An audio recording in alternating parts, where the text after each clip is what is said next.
দেখেছেন দমকা হাওয়া দিচ্ছে, বিশাল বৃষ্টি।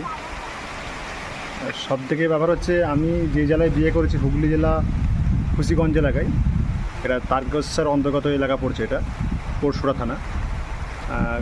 সব থেকে একটা বড় মজার ব্যাপার হচ্ছে আমি যতবার শ্বশুরবাড়িতে আসি ততবারই বৃষ্টি হয়, মানে একদম আজ পর্যন্ত কোনো দিন বন্ধ হয়নি। মানে যেদিন বিয়ের দিন থেকে, মানে বিয়ের দিন বিয়ে করতে বেরিয়েছি এবং ওই কি বলে জোর থেকে শুরু করে বিয়ে থেকে শুরু করে যতবার আমি এখানে এসেছি শ্বশুরবাড়িতে ততবার বৃষ্টি হয়েছে।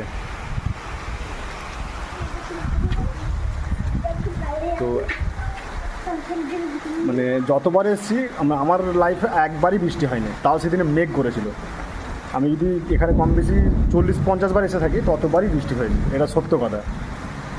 এটা আমি কোনো রকম মানে চমৎকার কিছু দেখছি না, শুধু এটা মজার ব্যাপার, আমার সঙ্গে এটা ঘটেছে।